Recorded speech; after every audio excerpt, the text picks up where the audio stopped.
아침에 기도의 자리로 나오신 우리 성도님들을 환영하고 축복합니다. 우리가 하나님 앞에 기도하며 나아갈 때 한 치 앞도 알 수 없는 우리의 삶을 이끄시고 인도하시는 하나님의 은혜를 반드시 경험하게 될 줄 믿습니다. 오늘은 우리가 함께 묵상한 여호수아 2장과 3장 말씀을 통하여 믿음에 대하여 함께 묵상해 보고자 합니다. 모세에서 여호수아로 리더십이 바뀌게 된 이스라엘은 이제 하나님께서 약속하신 그 땅으로 한 걸음씩 한 걸음씩 나아가게 됩니다. 그중 두 가지 사건이 오늘 말씀 속에 나타납니다. 첫 번째는 이 여리고 땅으로 두 명의 정탐꾼을 보냈던 사건이고, 두 번째는 요단강을 건너간 사건입니다. 이 두 사건을 함께 살펴보며 말씀에 나타난 이 믿음이 무엇인지 함께 살펴보고, 그 믿음을 우리의 삶에 도전하며 나아가는 이 시간이 되기를 간절히 소망합니다. 이 믿음을 국어 사전에서 찾아보면 어떤 사실이나 사람을 믿는 마음으로 정의하고 있습니다. 또한 종교적인 관점에서 볼 때 이 믿음은 초자연적인 절대자, 창조자 및 종교 대상에 대한 신자 자신의 태도로서 두려워하고 경건히 여기며 자비, 사랑, 의뢰심을 갖는 일로 정의하고 있습니다. 이처럼 믿음은 우리 내면 안에 머물러 있는 마음속에서 일어나는 어떠한 태도 정도로 정의가 되고 있습니다.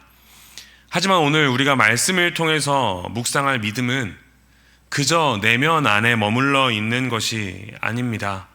2장과 3장에서 나타나는 사람들의 모습을 보며 저는 이렇게 믿음에 대해서 정의하고 함께 묵상하고자 합니다. 믿음은 무작정 아무것도 하지 않는 것이 아니라 하나님의 약속을 믿고 맡겨진 책임을 다하며 준비하는 태도라는 것입니다. 그렇다면 오늘 말씀에서는 이 믿음이 어떠한 모습으로 나타나는지 함께 살펴보도록 하겠습니다. 여호수아는 두 명의 정탐꾼을 여리고로 보냅니다. 가서 그들이 정복해야 할 그 땅이 어떠한 상황인지를 알아보도록 명령합니다. 그때 두 정탐꾼이 마주하게 된 사람이 있습니다. 바로 기생 라합입니다. 정탐꾼이 머무르며 정탐을 하기에 너무 좋은 조건을 가지고 있었던 곳이 바로 기생의 집입니다. 왜냐하면 그곳에는 수많은 사람들이 모이기도 하고 또한 성벽 위에 있었기 때문에 그 도시를 잘 살펴볼 수 있었기 때문입니다. 하지만 그러한 기생의 집은 오히려 정탐꾼들에게 위험한 곳이 되어버렸습니다. 왜냐하면 이 정탐꾼들이 들어왔다는 정보를 들은 여리고 주민들에 의해서 잡힐 수도 있는, 지금은 도망칠 수도 없는 그런 상황이 되어버렸기 때문입니다. 이때 이 라합은 정탐꾼들을 숨기고 거짓말로 여리고 주민들을 속여 정탐꾼들을 구해주게 됩니다. 왜냐하면 라합이 들었던 이 소문 때문이었습니다. 9절과 11절에 이 라합이 들은 소문에 대해서 이야기하고 있습니다.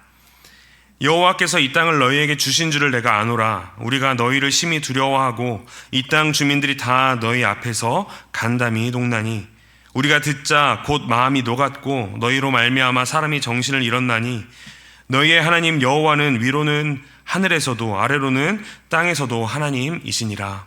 아멘. 그저 이스라엘 백성들이 쳐들어와서 자기들을 공격하는 것이 두려워서 정탐꾼들을 숨겨준 것이 아닙니다. 이 라합의 고백을 보면 하나님의 능력과 주권을 믿는 믿음으로 정탐꾼을 숨겨주었다는 사실을 알 수 있습니다. 위로는 하늘로도 아래로는 땅으로도 하나님이시라는 고백. 이 라합에게서 우리가 발견할 수 있는 믿음의 모습이 있습니다. 바로 하나님께서 하신 일을 보고 듣고 그 믿음을 가진 것에서 그친 것이 아니라 자기와 가족을 구원하기 위하여 정탐꾼을 숨기고 약속을 맺고 그 약속을 지키기 위해 창문에 붉은 줄을 매달았다는 그 행동을 보인 것입니다. 즉 믿음으로 끝난 것이 아니라 자기를 구원하실 하나님의 약속을 믿고 그 책임을 다했던 것이 우리가 라합에게서 발견할 수 있는 믿음의 모습입니다. 그렇게 라합에게서 도움을 받아 목숨을 구하게 된 정탐꾼들은 이스라엘 백성 무리에게로 돌아가 여호수아에게 상황을 보고하게 됩니다. 그리고 이제 이 여리고를 정복하기 위해 이스라엘 백성들은 한 발자국씩 앞으로 나아가게 되었습니다. 그때 이 이스라엘 백성들을 가로막는 장애물이 있었습니다. 바로 요단강입니다.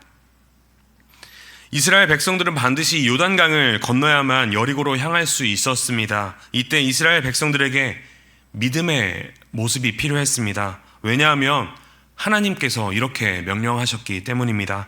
3장 3절과 4절 말씀입니다.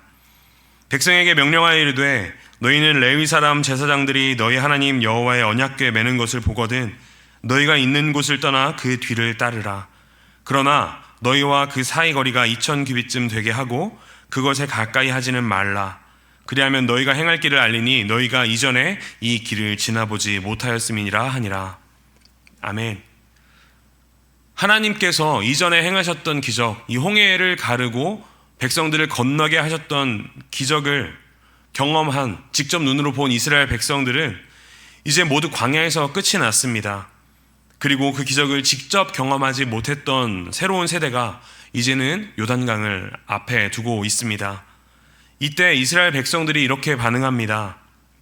제사장들은 하나님이 일하실 것임을 믿고 언약궤를 메고 그 발을 강으로 내딛습니다. 그리고 이스라엘 백성들은 그 시간을 통하여 하나님께서 임재하시고 역사하실 것이라는 사실을 믿고 자신을 성결하게 하라는 명령에 순종합니다.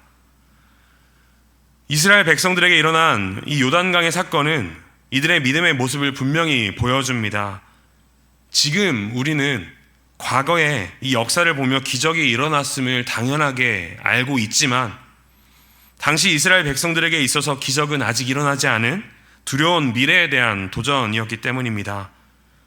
제사장들과 백성들은 하나님이 일하실 것이라는 믿음을 가지고 자신을 성결하게 하라는 그 명령에 순종하는 태도, 또한 언약궤를 메고 요단강에 발을 내디드라는 하나님의 그 명령에 순종하는 모습을 보입니다. 이것이 이들이 보였던 믿음입니다. 사랑하는 성도 여러분, 오늘 함께 나누고자 했던 믿음에 대한 정의, 믿음은 무작정 아무것도 하지 않는 것이 아니라 그저 하나님을 믿는다는 믿음, 우리 입술로 고백하고 우리 마음속에서 끝나는 아무것도 안 하는 그런 모습이 아니라 하나님의 약속을 믿고 맡겨진 책임을 다하며 준비하는 태도가 그 믿음이라는 모습. 새해를 살아가고 또한 하루를 살아가야 하는 우리에게 너무나 필요한 모습일 것입니다. 과연 우리는 마음으로는 하나님의 말씀을 믿고 하나님을 믿고 또한 믿는다고 입으로는 고백하고 실제로 우리의 행동과 태도가 하나님을 믿는 그 말씀에 순종하는 모습으로 살아내는 모습인지 반드시 한번 돌아보는 시간이 되기를 소망합니다. 우리에게 펼쳐질 하나님의 일들을 기대하는 사랑하는 성도님들 되시기를 소망합니다. 그리고 그 일들을 우리가 그저 방관자로 바라보는 것이 아니라 순종으로 동참하는 동역자가 되기를 소망합니다.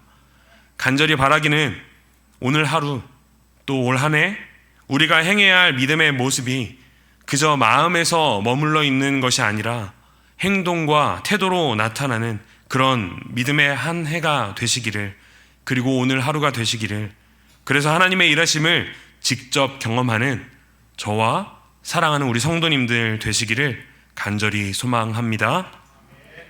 함께 기도하시겠습니다.